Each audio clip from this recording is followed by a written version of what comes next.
Majority of my road is white mud, just for like 30 minutes. So, you know what? It's just great to have this kind of relief from the frigidity of this old-fashioned winter that we've had here in Edmonton. But hope everybody's enjoying the nice weather and the turnaround, so you can enjoy your weekend. This is Paul Sir. I'm your host, along with our show's producer, Ryan Reed. We're so excited to be here today on the basketball show.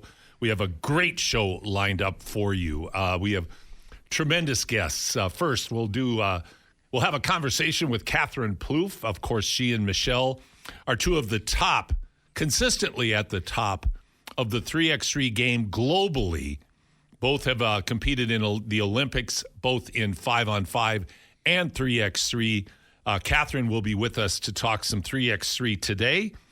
Along with that, we're going to talk with Doug MacLean. Doug is, among many, many things, Doug is definitely a Renaissance man, but Doug is a broadcaster for FISU, for University Athletics globally, but he is the voice of the University of Alberta Golden Bears and Pandas. And we're going to talk about youth sports and Canada West playoffs. We'll talk about the results last night and what is coming up as we phase right now into the youth sports March Madness. And by the way, next week we'll dive into March Madness, both on the men's and women's side, south of the border. And we have an old friend coming back as well at 11 o'clock today when we have Pat Boylan, Pat is the voice, the radio voice, play-by-play of both the Indiana Pacers and the Indiana Fever. So we're going to talk the Pacers season, trades in the NBA like you have to talk about because of the effect it has on all franchises, but we'll also delve in a little bit into Caitlin Clark as well. So that and an awful lot more. Have a great poll question for you today, and I encourage you to participate in this poll because of its timeliness. Ryan, why don't you share our question and the choices people have to make? On basketball_show on Twitter, it's how should the NBA deal with the All-Star break going forward? First option, go back to East versus West. Second option, keep the three-team format we saw this weekend, I think inspired by Steph Curry, he said. Four Nations type format is the third option, and last is the 16-team Emirates-style option. Good choices, compelling choices. I think, we'll delve into it in a little bit in our Three from Deep. Certainly. So, by all means, again, the voting address again, Ryan, is? Basketball_show on Twitter. Or you can also just send your thoughts on the text line, which is 833-401-1440. And on the text line, by the way, if you have any other comments, questions about all that's going on in basketball right now, please do. If you have any comments on the comparison between the NBA All-Star format and what the success of the Four Nations Cup was like in your mind, we'd love to hear your comments as well. So we're going to go Three from Deep right now. Four Nations Cup versus the All-Star game. First of all, this is a basketball show, but you have to talk about hockey because this was riveting. This was historic. This is one of those events, Ryan. You would have no idea what I'm talking about here. But in the old days, this is what you called the water cooler conversation. The day after if you're in your place of business, you're all standing around the water cooler talking about the game last night. We don't do water coolers anymore, but whether we're working from home, whether we're working together, it doesn't matter. That's all we could think about. I'm going to start things off, Ryan, to get your opinion. But the viewership in the United States, fueled, of course, by President Trump's very inflammatory comments and insinuations about the potential of Canada becoming part of the United States, I think, of course, has fueled a patriotism that's well documented across the political spectrum, across the economic spectrum. But it certainly could not have been timed better from a sports marketing standpoint to have this kind of patriotism arising north of the border, but it also was a real motivator south of the border. 9.3 million people in the United States watched this game. Those are unheard of numbers in the U.S. for NHL hockey. So tell me, Ryan, young guy like yourself, what are your thoughts on what you witnessed that night? Just overall, in general, the greatest All-Star weekend of any sport ever, I would say. But then again, I think you were gonna rip on the comparing it to the NBA All-Star game. Yes. And my devil's advocate for that is it's comparing apples and oranges. I don't think the NHL didn't invent best on best by countries. When they did that in the Olympics this last season for the NBA, it was crazy, right? It was one of the better games I've ever watched. That France USA game, that finish was crazy, and even just the Serbia USA game was great too, right? I think comparing this, because again, hockey hasn't had it in a while. They haven't had best on best in a while. Comparing this to that doesn't seem fair because, again, the NHL All-Star game is normally terrible too. Like, I've watched it a couple times in the last couple of years. Normally I skip it if that means anything. It's not worth watching most of the time. I feel like comparing this, it's like comparing it to a random MLB game in August. Like I think it's just apples and oranges. I think the NHL obviously has a great product and they picked a great idea, but they didn't invent best on best by country. And I think the NBA has done that before. Well, I guess not NBA. Basketball has done that before. And I don't know, of course, again, so to summarize, NHL destroys NBA All-Star Weekend this year, but the NBA will have something like that eventually, and they have in the past as well. Why? I love that. I love that answer. I love that you were on defense, you were in that drill that we used to do in basketball, where you're retreating on defense down in your shuffle position, and you were pivoting, you were posting, you were fronting the post. You were doing it all there, Ryan. That was impressive. Didn't do much of that during my actual basketball career, so I'll have to do it now. That's the rumor. What does Reed want to do? Huck. Skip there we that go. Defensive things. 3-point line to 3-point line. No, you know what? Your points are valid. There's a lot of good fortune, or some would call it dumb luck, in the format that the NHL chose this year. This could have gone a lot of different ways, particularly if there wasn't this political firestorm that really fueled a lot of, I think, extra interest in this, certainly. But the format turned out to be great. The level of compete, and here's something, I'm going to go on a little bit of a tangent here. Here's why I believe the NHL has the greatest athletes in the world in their league, is what they do to someone who doesn't skate, who hasn't played hockey. What these players do, men and women, on skates, on ice, with a stick and a little hard puck, is unbelievable at the speeds that they move at. Connor McDavid, to me, is the equivalent of Michael Jordan in every respect, in that when you watch him, you just cannot believe what he is able to do, in his case, at the speed that he's able to do it at, with the skill that he displays. Did you have the same opinion of Gretzky too? Oh, I love Wayne Gretzky. I think he was... Gretzky wasn't McDavid. And again, this is a non-hockey guy. I'm just talking as a sports enthusiast. Gretzky wasn't the athlete McDavid is. He wasn't that kind of player. He was the cerebral guy. He was the Mozart of hockey to me. He just saw things that people don't see, that you can't teach people how to see. I always think of Stan Musial, and most people won't know who Stan Musial is in baseball.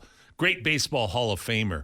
But one of the things about Musial, who was consistently hitting 330 to almost 400 year after year, is his vision. He saw the seams on the baseball. He knew when a curve was coming, because he saw, as the ball was released from the pitcher's hand, he saw the seams. So he saw the rotation all the way to the plate. You can't teach that. That's just a God-given talent.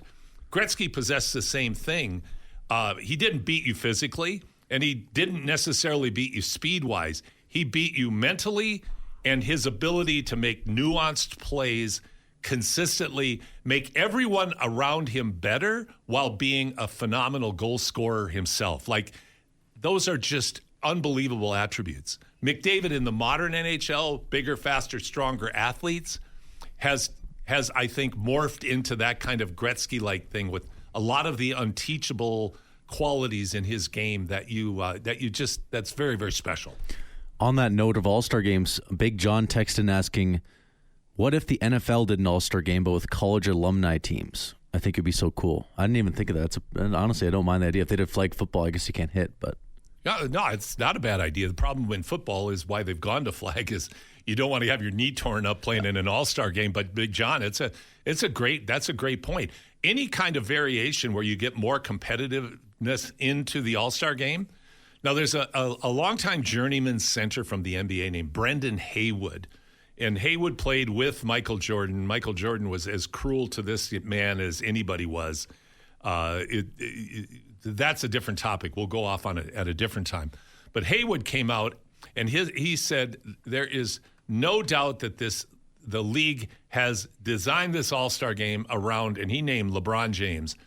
They want it to be soft. They want it to be a showcase of softness. They want it to be a celebration. I'll add the term hedonistic celebration into it because I think the All-Star Weekend's an embarrassment to me. The self-congratulatory, the elevation without proof of performance of the athletes, 25 minutes for goodness sakes to introduce the players in the All-Star game in that ridiculous 3-team format, which was just awful. Again, this is me spewing my venom. But it was just dreadful in all respects. The best part of it, 3-point shooting competition. A dunk competition, the G League guy that won it jumping over a car, that's great. But afterwards, here's one of the things I loathe in all sports, not being hockey, because in hockey you don't have time to do it. But the guy does an unreal dunk over a car and immediately starts jumping around screaming. Number one, you're a young guy, Ryan. What do guys scream when they're like? What are they saying? Like everybody does it. It's so grotesque to watch. But what's he saying? And then his buddy comes up and he's screaming and they're chest bumming. That is just the most annoying part of basketball to me. Well, I can't jump over a car, so I can't touch on that. Yes, maybe a little one of those little model cars, maybe the little Hot Wheels. Yeah. Yes, with a little rim grazer, just on an 8-foot rim. Anyways, that would be good. What I think he's doing there is hyping up the crowd. If he doesn't do anything at all, I don't think he gets the energy he wants. Even if the dunk isn't, but he's already expended the energy. If he doesn't, but if from my perspective, if you have to hype the crowd up, even if you don't think your dunk is that great. The crowd is so. The crowd dictates what the judges give, I think. Like how the crowd reacts, the judges keep in mind, I think. If no one reacts, the judges are like, well, what are we doing here? So he jumps over a car, reverse jams it. Crazy dunk. Unbelievable. Yeah. Starts dancing around, bumping chests with his buddy. And then the judge goes, well, I think I'll give him a 50 now because the crowd's yelling. I don't buy it. That's me. I think I don't think it's the only factor. I think think if nobody reacted in the crowd, so jumping over a car wouldn't cause the crowd to react. You got to jump up and down. And I feel like you also you have to hype yourself up too. I think to a certain extent, right? You know what? I get what you're saying. I do think it's a little ridiculous. It's annoying. It's childish. It's old. It's cringe a little bit sometimes. Oh, it's totally cringe because everybody's doing it all the time. A dude dunks it in a regular season game, and they're down 40, and he's they're looking at the crowd, chest thumping, screaming. And by the way, I'm so sick of every sports network zeroing in their commercials on dudes and female athletes screaming after a good play. I am so sick of seeing people scream. And it's like, can't you in your advertising meeting with your marketing execs come up with something better than that? That's all you've got? When you played, did you ever yell, did people yell and one, or is that more of like a recent thing for like yelling and one? Like when you think you get fouled and you score, do you like and one, like you yell and one? You know what? Yeah. I mean, this is how old I am. I was when I went to Winona State University in my first year, that was the first year where people were giving each other 5. Like they didn't do it before that. I mean, it's all an evolution. I get it. And I may sound like an old curmudgeon. I'm not. I'm just looking at it though, and part of why I'm looking at it is because I'm looking at how this affects young people, what they see in their heroes. And I've got some stories about that. We're going to delve into this a little bit later after we talk to Pat at the top of the hour. We're going to talk about some of this stuff and the negative influences, I believe, of taking the emphasis off what's important about basketball, your skills, your competitiveness, all those things. And so going back to but let's go back to the game and the format. Brendan Haywood said when Jordan played, when Bird and Magic played, the All-Star games were competitive because they were competing. And that's one of the era changes that I think social media, television broadcasting, the emphasis on hype as opposed to substance has had on the game. Like now you've got guys out there understandably not wanting to play hard defense and get injured in an all-star game. That goes without saying. But when there's nothing on the line other than just the fact that you're out there going through the motions, to me, it's not that it makes a mockery of it, Ryan. What it does is it just makes it unwatchable. So on one hand, do you just take a step back and say, hey, that's just the way it is. It's the modern game. It's the modern athlete. It's the modern marketing machine. All of those things. Or do you look for something that could maybe make it better? To me, our fourth option is the right option. The Emirates one? Yeah, because the Emirates is kind of like, what the heck's that? It's in the middle of the season for no real reason, blended into all these other games. And then it gets to this final game, and on that night, it's the only game. But leading up to it, it's the regular season with this thing in the middle that I really think is quite pointless. Now, take the Emirates idea, take your All-Star break, put an 8 or 16 team Oregon draw, which is just, seed it, pool it, get your brackets, win. You have to win to stay in, and you get down to a championship game. Maybe. Like, yeah, if you had 8 teams, it'd be 3 games in 3 days. If you had 16, you'd have to have 4 days. So what if they did I just thought of this on the fly, but that football idea that Big John sent, what if we did that in the NBA, but did a 4 college cup, like with the big colleges? Like you could do a Kentucky team, a Duke team, a Kansas team. That's a cool idea. And have because they'd want to rep their college, right? You wouldn't have all the best players in it. Like Curry wouldn't be, I don't know how many Davidson players in the NBA. You wouldn't have a Davidson team. Yeah. But you'd give some players a break, and then other guys would be competing. Kentucky would have a great team. Duke would have a great team. Kansas would have a pretty good team too. Wiggins. But the problem with it is most of them aren't all-stars. Yeah, I know. But same with the Four Nations Cup. Like a lot of the bottom guys on Finland, Sweden, and even like some of the guys on Canada were never going to be all-stars. I mean, you could do a Three Nations Cup. No, you really couldn't. You could do a Canada-U.S. It's hard to do like Serbia and stuff because you have to like import EuroLeague guys and just send them out the next day. You really couldn't. It would be a great off-season tournament. You know what? It's worth exploring because what they have if they're serious at the NBA level about making changes, if they're serious, exploring all options would be interesting. I think what I love about what happened with the NHL, the Four Nations, is this exposed the absurdity of the NBA. This exposed the hedonistic nature of what the NBA is doing. And I'll tell you what, I appreciate so much how tough hockey players are. I appreciate that, and how tough NBA players often are not, both in terms of how they handle themselves on and off the court, but particularly on. Like the NBA players are filled with great athletes and oftentimes great competitors. What we see on TV and what you see live, you see how hard these guys are really going.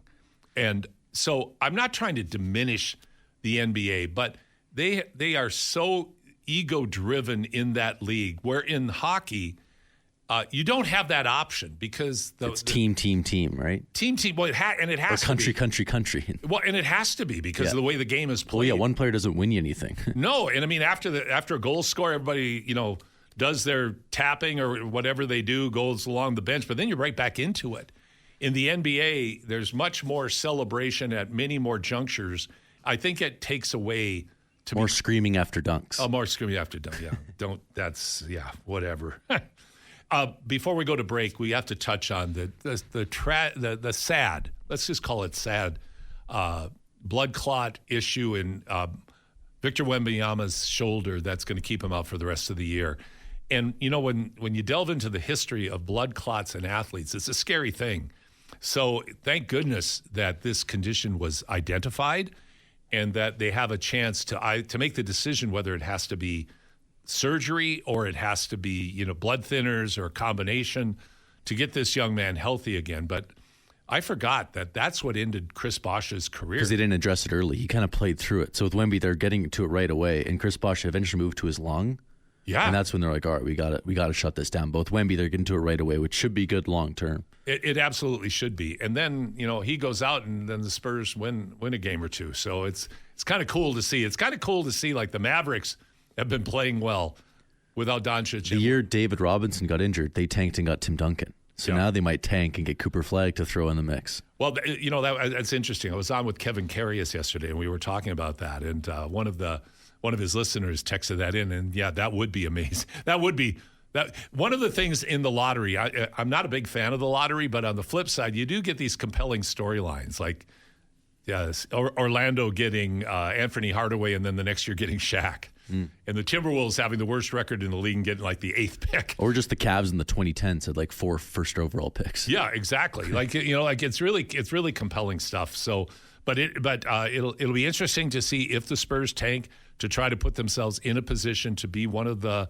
teams that has the best shot at getting Cooper Flagg in a very deep draft. There's a lot of really good players in there. It'll be interesting to see 5 years from now if Cooper Flagg is the best of this draft. Because there apparently are some other players that are real impact players. And Cooper Flagg isn't like, he's a home run, but he's not like a Wemby, LeBron home run. I don't think so, but it's hard to say. The guy's 18, so how good this kid... I just meant like hype coming in. Like Cooper Flagg is going to be number 1 overall pick, but he's not Wemby, he's not LeBron, Correct. He's not... You're right. You're right. Okay, great start to the show. Thank you for spending your morning with us today. We're going to take a quick break, and when we come back, we'll talk with one of the top, and oftentimes the top, 3x3 women's player in the world, Edmonton's very own Own and run.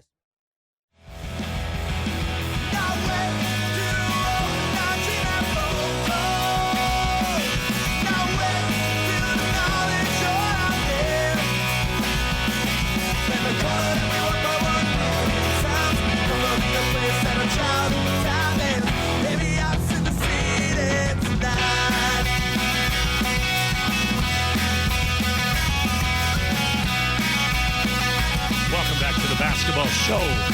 Paul Sir, Ryan Reed joining you on this beautiful Saturday morning that is not minus 30. So everything is a plus from there. Speaking of a plus, I'd like to welcome in Edmonton's own 3x3 star, Katherine Plouffe, to the basketball show. Hi, Katherine. Hey, Paul. How's it going? It is a beautiful day. It is great. I hope you're going to be able to get out and enjoy it today. I sure will. Katherine, thanks so much for making time today.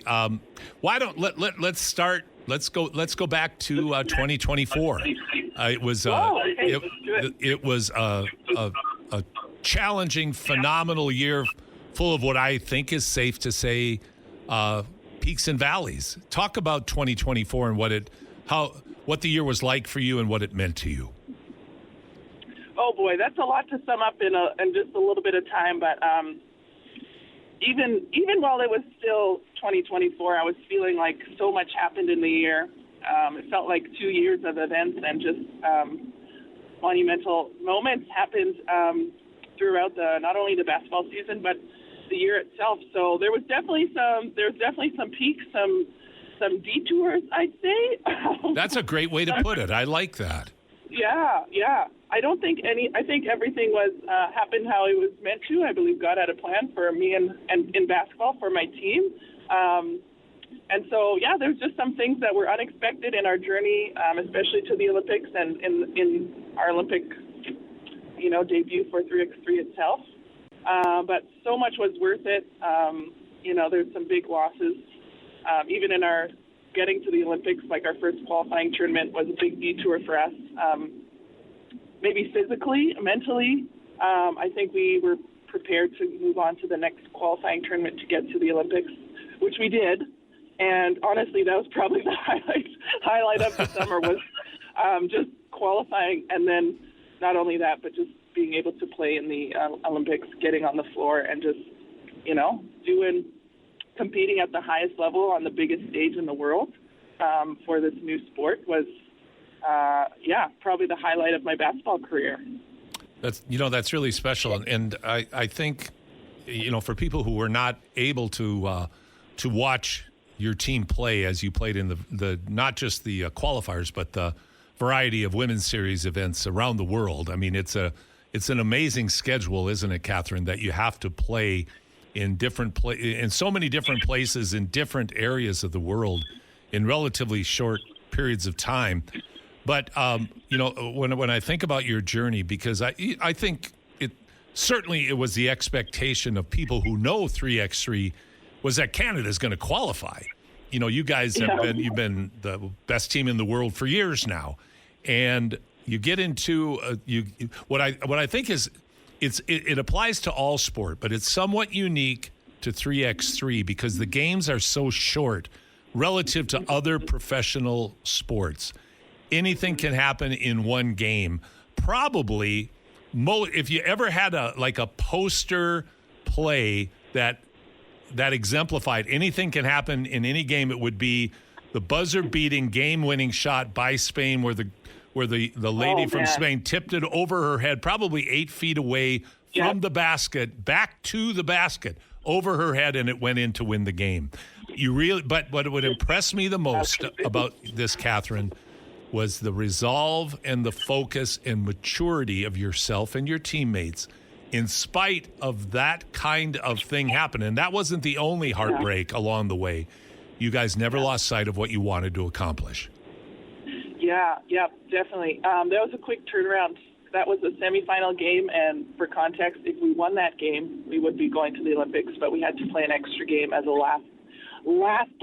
very last chance to get into the Olympics. That's right.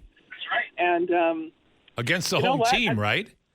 Against the home team, which was a fun game, and we definitely swept them. But the mindset, I think, is the most important thing that sport can ever teach you, is that you cannot control what happens in the past. And I'm very grateful that just throughout not only my sports journey, but people in life and in other parts of my life really speak into that mindset of you cannot change the past. And so every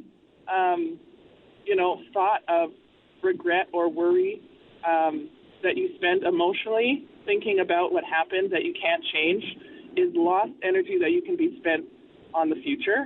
And when you're in situations like that, you need every bit of emotional energy that you could possibly have to focus, to bounce back, to actually accomplish the task that is next, because you need every bit of all that you have. So, yeah, totally a mindset shift. Very well stated, Katherine. And I'm talking to Katherine Plouffe from Canada's 3x3 national team here on the basketball show. Katherine, okay, you're at the Olympics. One of the things that I don't think you can explain to people is until you actually witness 3x3, when people come to a women's series, you have pool play, so you're usually playing 3 games the first day, right? And then the next day is quarters, semis, and finals. In the Olympics, you were playing 1, maybe 2 games a day, but the difference was it's not a 2-day event, it's a 7-day event. Talk about the mental pressure along with the physical part of of how that was, because you really had never played in an event like that before, had you? No, that was the first of its kind, and it's a little bit odd. They're trying to change the format, but they're just kind of locked into situation right now. But it is very odd as a player, for sure, to just play one game when we're used to playing multiple in a day, and really moving on from a game quickly because we have another one to play right away. And so there's that mental aspect of it, but also physically. It was much different because even though we only had one game in a day, the physical energy that you use just being at an Olympic event, you're walking around everywhere to do, go to the cafeteria, walking around the village is in itself, you're putting in thousands of steps a day. And so that actually added to our physical load that we didn't expect. Exactly. Yes. Yeah, so there was a lot of things that we, learned, and if someone's going back to an event like that, they definitely have some knowledge and experience of what actually the games are like. So, This'll be tongue in cheek, but at least you had comfortable beds. Oh, They were terrible, weren't they? I mean, talk about that. As an athlete, were you shocked when you got to your room, or wasn't it that big of a deal? It's quite a big deal when you're expected to perform and you want to perform your best, and sleep is such a big aspect of performance as an athlete, and anyone in general. Sleep is a big part of a good sleep is a big part of what you can do for the day, and so pretty disappointed in a host to give high-performing athletes cardboard beds and plastic mattresses. So I would hope they do better. I know this was, they had their reasons why, but I think no athlete would want to choose to sleep on a bed like that if they were trying to win a gold medal. 100%. So Katherine, let's talk about 2025. Are there any plans for Team Canada that you can share right now? Is it in a state of discussion? Do you have an idea of what the year is going to look like? What can you share with us at this point? Yeah, well, as you know, Paul, it's always in fluctuation of what's actually happening for this season. Right. But we have most immediately upcoming is this Champions Cup happening in Thailand in a few weeks, actually. Right. So this is going to be the top teams of last season coming to play like a kickoff tournament, which will be a World Cup qualifier for next year's World Cup. So we have 8 teams.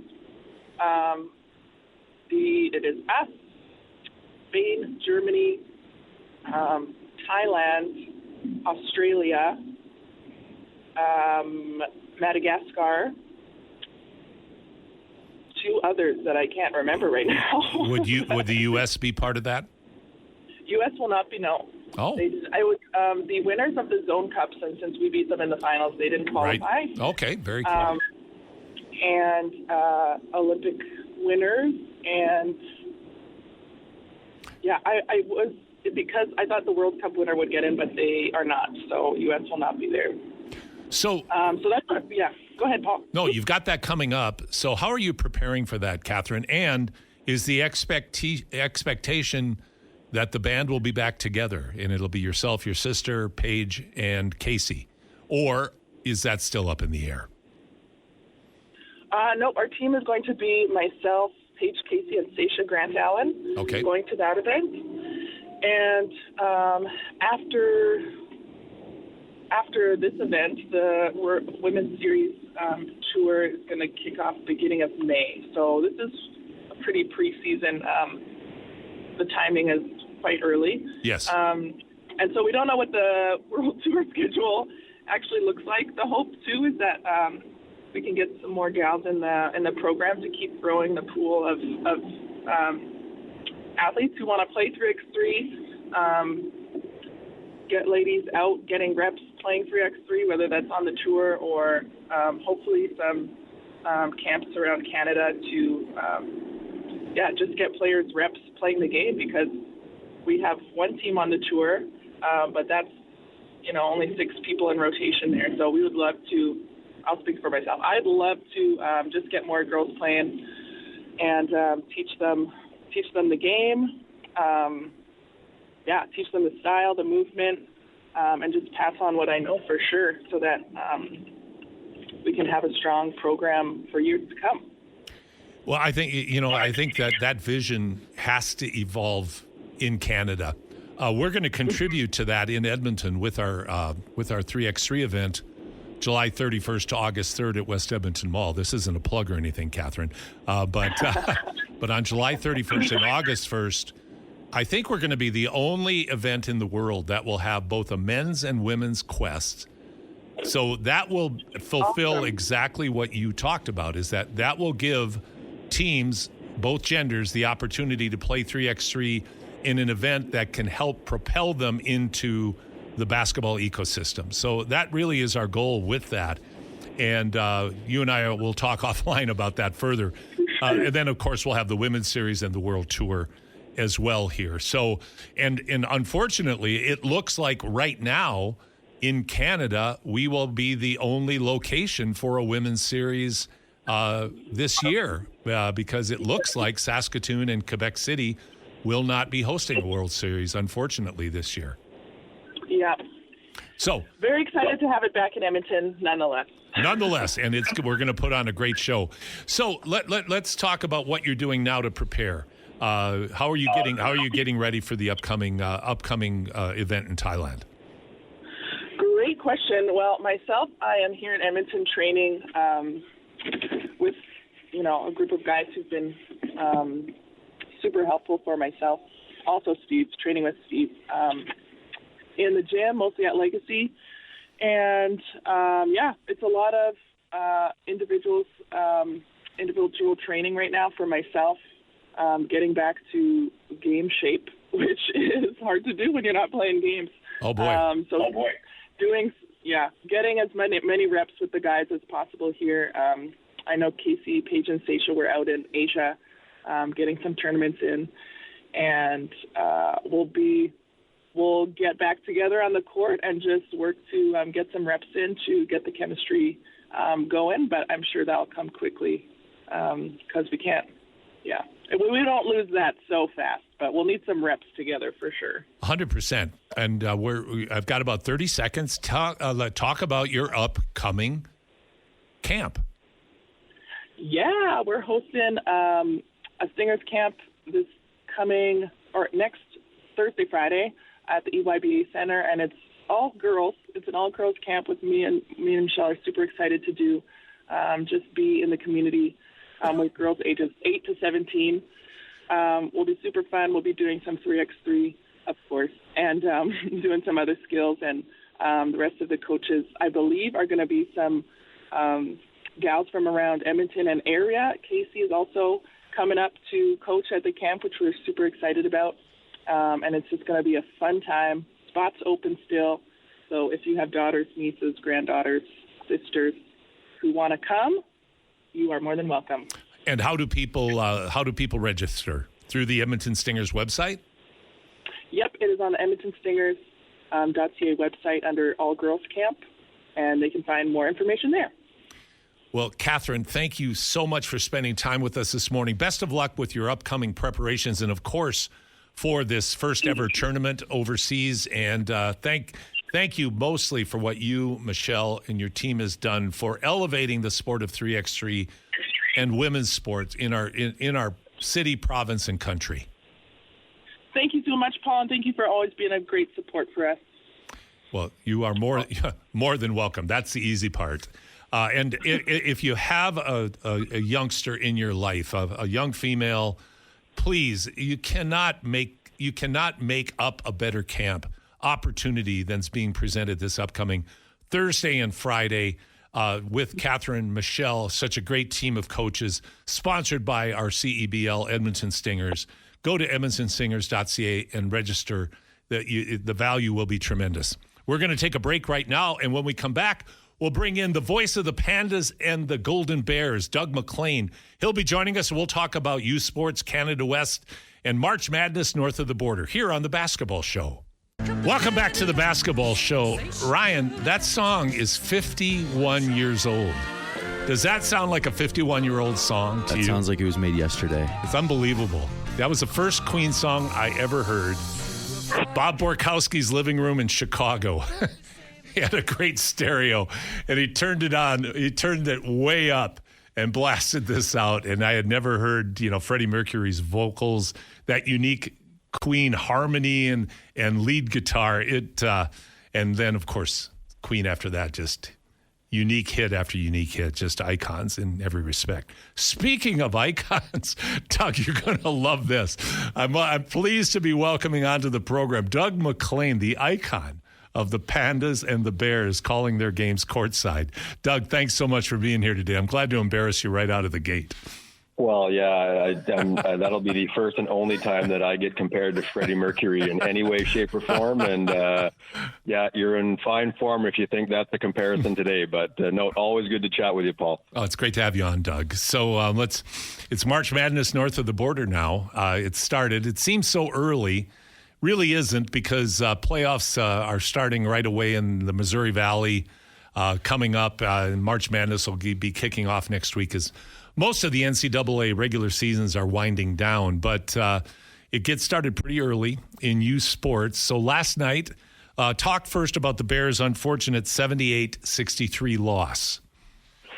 Yeah, so Bears ended up in the play-in round. So on the road, they were in Winnipeg, taking on first Thompson Rivers, and the winner of that game would get Manitoba later tonight. And unfortunately, the Bears, as you mentioned, Paul, fall 78-63. And a team it's a young team. They lost 3 key veterans a year ago, finished 10-10 on the season. We're actually playing some really good basketball, I think, heading into the playoffs.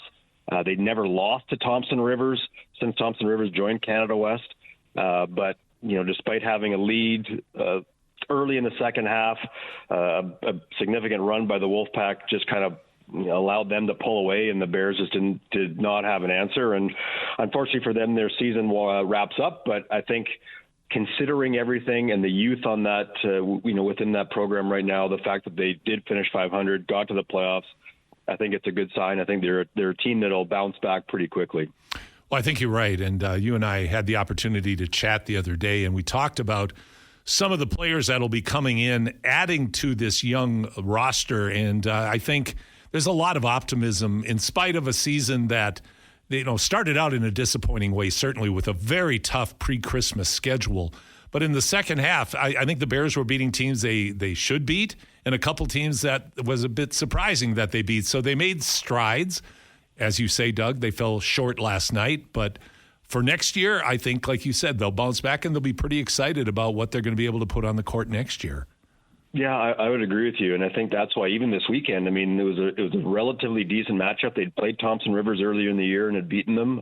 They were, again, the winner would get Manitoba. The Bears had been in Winnipeg to face the Bisons just a few weeks ago, lost in overtime on Friday, and then came back and beat them on Saturday. So I think the Bears felt pretty good that they might be able to get through this weekend. Now, playoffs are a different animal, and you never know what can happen. But yeah, I think some players took some big strides this season. You look at a player, 2 of their first-year players in Nash Semenuk and Kyle Varner. Semenuk from Kelowna, and Kyle Varner, a German player that's over here playing in Edmonton. And both, young guys, dynamic players. I think they'll become better scorers. You're going to add someone like Holt Tomey in next year, played at Mount Royal. He's redshirted this year. He'll be, joining the roster next year and add some offense. So considering that and their young posts, I think there's some. I do think there are some real positive signs, and I think this team again can become a power in Canada West relatively quickly. Well, as you mentioned about the addition of Holt Tomey is the all-time leading scorer at Mount Royal, all-time leading assists at Mount Royal College, and has 1 year of eligibility. And it's certainly not Barnaby's style to bring in an older player, a mature player, but Holt's pretty special from the standpoint of he can put up big numbers if you need him to, but he's a pass-first point guard, and a big point guard at 6'3" or 6'4". So, yeah, it's a big addition along with some other really good players. So, disappointing end, but an exciting beginning as they already are looking to the 26th season. Let's talk about the Pandas now. Coach Dave Wacknuck's Pronghorns beat Vic last night, I believe 84-82. Talk about that victory and then the matchup with the Pandas. Yeah, it was an interesting game. It was for Victoria, 2 of their key scorers, Tana Pankratz and Abigail Becker, both out of the lineup. So you basically take 23 points and about 16 rebounds out of your lineup. So that was tough for Victoria. Now, that being said, these 2 teams had played each other already this season. Lethbridge winning both at home by 6 points each night. And last night was pretty tight as well. Lethbridge, every time they'd pull away, they get an 10, 11 point lead. Victoria would have an answer and get back into it. And even late in the game, Lethbridge hits a 3 with about 2.5 minutes to go. They go up 81-71, and Mark Majot, the other icon, or maybe the real icon in the whole situation. Two-headed icon, Doug. It's a two-headed icon. You're joined at the hip. That's right. He said, that might have been the dagger. And, of course, 2.5 minutes to go, you think that's true. An 8-0 run by Victoria in just over a minute brought them back to within 2 points, and they had the ball with 11 seconds down by 2, had possession. Couldn't get a good look. Lethbridge ends up pulling away, and it was a late 3 by Victoria that got them back to within 2 again. It was a back-and-forth game. Lethbridge, depth scoring. They can get scoring from lots of spots. They're not a big team. That's going to be their big challenge tonight, I think, is dealing with the size of the Pandas. But for Lethbridge, I thought a pretty impressive performance. They were calm. They were poised. Even late, when some pressure by Victoria caused some issues, there was no panic. And I think that's a real positive sign for Lethbridge. So we'll see what happens tonight. One of my favorite people in the basketball world is the head women's coach at the University of Lethbridge, Dave Wacknock. When I was with Alberta Basketball, Dave often and many times was the head coach of one of our women's provincial teams. He's a tireless worker and one of the true gentlemen in the game. Always, talk about people walking the walk. Dave walks the walk with a great coaching staff as well. He's built a nice program in southern Alberta, but as you're alluding to, the size of the Pandas, he comes up against a perennial power under Scott Edwards, longtime coach of the Pandas, who was on our program a few weeks ago. Talk about the team Scott's leading this year in the regular season that they had. Yeah, they go 18-2. They win 16 straight games at the to conclude the season. And a team that I think is built maybe a little, not dramatically differently, but a little differently. And a key part of that, a key addition this year is Annecy Palmer, played at St. Albert High, so from the area, but went first to the University of Calgary, decided to leave there, came back to the U of A, redshirted a year ago, and has stepped in. And she is really a true scorer. She thinks to score, and not to suggest the Pandas haven't had scorers in the past. I'm not sure in recent years they've had someone who thinks that way. So I think she just changes the dynamic of how this roster operates. She can score from the perimeter. She can take it to the rim. She's a good defender as well. And she's a great distributor. And then you combine that with a great point guard in Morgan Harris, another St. Albert High grad who's having a really good season. And then their posts. So you got Claire Singatovic, back-to-back years, the U Sports Defensive Player of the Year. You've got Reese Hall, who I think has really come into her own, a really good offensive player, but can rebound the basketball. She also brings size. They've got 4 posts that they use pretty consistently in Singatovic, Hall, Elise Tugget, and Jenna Carrot. So they can really mix it up that way. And that's going to be the challenge tonight for Lethbridge. They just don't have the kind of size to deal with that rotation that Alberta can throw in. And then again, you throw the quickness in that Alberta brings. It's going to be a challenge. Alberta the nice thing about this team this year is they can beat you lots of different ways. You want to play a grinded out style? Great. They'll pound it inside and they'll defend the heck out of the paint. You want to play a run and gun style? They can do that too. They love to push it. They love to get in transition, and they become one of the top 4 3-point shooting teams in the nation. So, they can do it lots of different ways, and it's all built around a pretty strong defensive structure, which has always been a hallmark of how Scott has built his team. So when you put that all together, they're a force. There's no question. They beat Lethbridge earlier this year, 32 points one night, 24 the next night. So it's an uphill climb for Lethbridge. You never know what happens in the playoffs, but right now for Alberta, one of the better teams I've seen them put together in probably the last 7 or 8 years.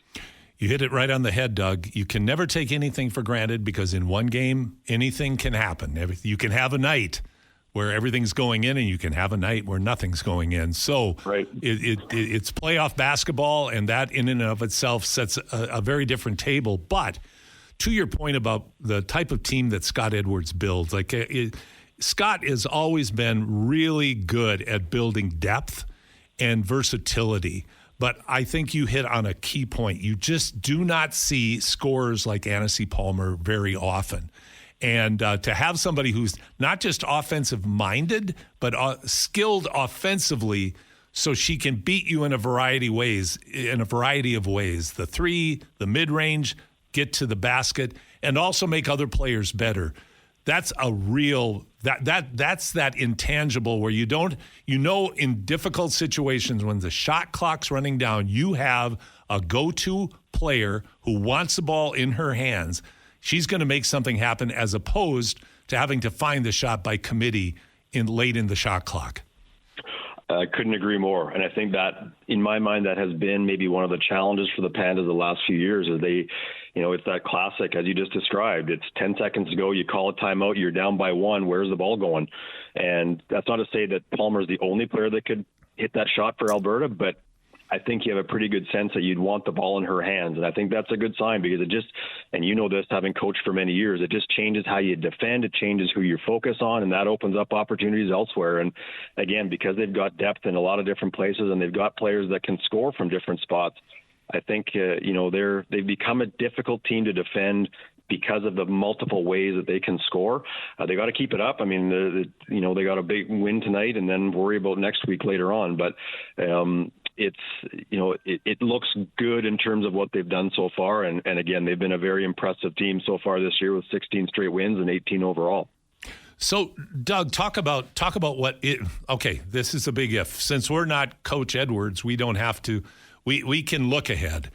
You can't do that when you're the head coach and you got a game in front of you. But looking ahead, if the Pandas are fortunate enough to win, what's next? So again, if things go to form, the Pandas win and everything else happens on the road, they would travel to Vancouver next week to take on UBC.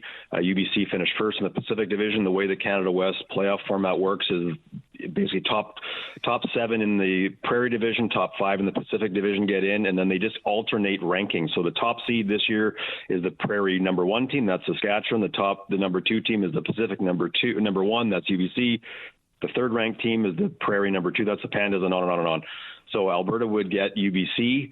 UBC is hosting nationals, so that's an interesting wrinkle in things too. You could end up with a bronze medal game down the road for some team if UBC gets to the final, because they already have a berth at nationals. So that could change how this dynamic plays out. So that would be the path at the moment. Probably all roads lead through Saskatoon and the Saskatchewan Huskies, as they often do. Yes. But if they get through this weekend, and again, everything holds to form, it would be Alberta on the road in Vancouver next week. I'll tell you what, when you talk about names like Tomaitis and Edwards, you're talking about two faces carved on a Canada West mountainside, honoring coaches that year in and year out are just phenomenal. Lisa Tomaitis, longtime coach of the Canada basketball women's national team, now the head coach of the German national team. Just one of the great coaches. And when those two go at each other, that's something really worth watching. So tonight, 5 o'clock, Saville Community Sports Center. You know how easy it is to park at Saville, so come early or take the LRT. Yeah, that's one of the joys in life. Like if you ever want to have your patience tried, go to a sporting event at Saville. We all know that beautiful facility that is really tough to get into. So any final thoughts, Doug, on the youth sports on the women's side? Are there any final thoughts that you might have for us? Yeah, I think just it's been a bit of a top-heavy conference this year. Saskatchewan, Alberta, UBC, really the top 3 teams consistently. Calgary, just a slight step below. I think those are the 4 best teams. It's going to be a pretty great run through the quarters, today, and then semis next week, and the Canada West final in a couple of weeks. And I think the Pandas are in a really good spot to potentially win the Canada West title, and if not, certainly find a way to get themselves to nationals in Vancouver. So yeah, get out to Saville. Pandas are a really, really fun team to watch. So if you enjoy really good, complete basketball and a team that just does it right, the Pandas are your team. So get out to Saville tonight at 5. It'll be a good one. And if you can't get out to Saville at 5 and you want to listen, where can people listen to you and fellow icon Marc Majot to hear the play of the game? Yeah, CanadaWest.tv. So you can tune in there and catch us with the call if you can't get out to Saville. And like we said, we'll be on at 5 o'clock with Lethbridge and the Pandas. Fantastic. Doug MacLean, who filled in a couple of weeks ago for me when I was out of town, always does a phenomenal job. Doug and I'll hopefully be joining up with Mark and calling the Edmonton Stingers, some of the Edmonton Stingers games this year. Doug, thanks so much for joining us. My pleasure, Paul. As always, have a good rest of the day. Thank you. Doug MacLean joining us here on the Basketball Show. Exciting segment coming up. We bring Pat Boylan in from the Pacers and the Fever, and we're going to have a really fun conversation. So thanks for spending your beautiful Saturday morning with us here on the Basketball Show. It's almost noon. We'll be right back after these messages.